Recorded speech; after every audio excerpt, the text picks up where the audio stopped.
Bonjour à tous, bienvenue sur Avenir du Congo TV. Voici les actualités du jour. Le président et candidat à l'élection présidentielle Denis Sassou Nguesso a rencontré le 8 mars à Ouanda, dans le département de la Cuvette, des femmes congolaises pour présenter sa vision du pays axée sur le développement économique, la reconnaissance de l'économie informelle, la participation des femmes à la gouvernance et la protection de l'environnement. Il les a invités à planter des arbres, promis des réformes dans l'énergie et l'eau, soutenu la loi Mouebara sur les droits des femmes et assuré son appui face aux enjeux des télécommunications, de l'accès à Internet, de la logistique et du changement climatique en cas de réélection pour un nouveau mandat. Ce 8 mars 2026, un grand rassemblement a eu lieu à la cité privée de Claudia Ikia Sassou Nguesso pour célébrer la journée internationale des droits des femmes. Placée sous le thème droit, justice, action pour toutes les femmes et les filles. La rencontre dirigée par l'honorable Désiré Lenga a rassemblé une foule nombreuse venue témoigner son engagement et son soutien aux initiatives en faveur des femmes et des filles. Le 8 mars, dans la salle Henri-Joseph du 4e arrondissement de Brazzaville, Mungali, Obed Chilomboji Mouyumbe a présenté devant un parterre de jeunes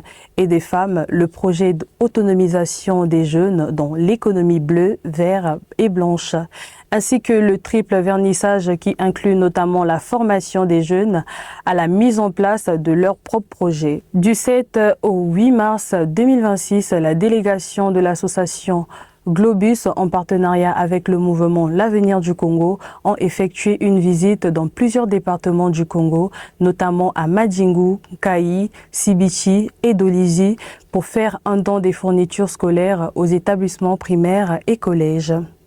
C'est un geste qui rentre dans le cadre du mieux vivre ensemble afin de permettre aux enfants de ces départements d'étudier dans de bonnes conditions. À l'international, à Ottawa, des groupes djihadistes ont lancé dans la nuit du dimanche 8 au lundi 9 mars des attaques contre des bases militaires. C'est la première fois qu'ils ciblent cette importante ville située à 500 km à l'est de Niamey.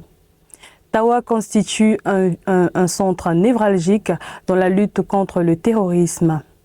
Aucun bilan n'est encore disponible et les autorités n'ont fait aucune déclaration à ce sujet.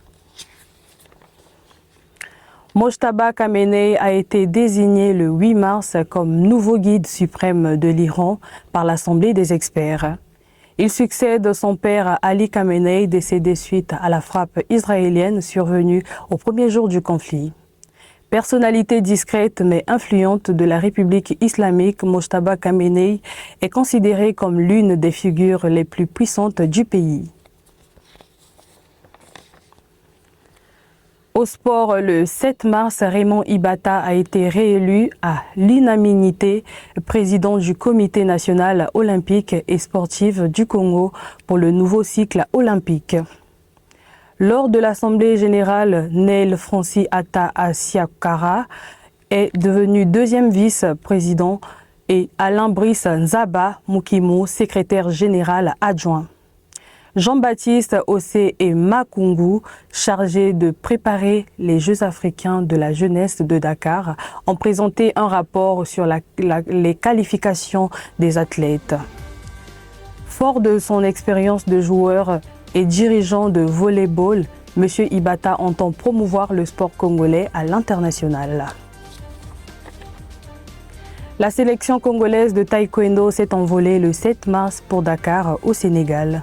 Entre perfectionnement technique et ambition olympique, l'élite nationale se prépare avec détermination à représenter dignement le Congo et à briller sur la scène internationale.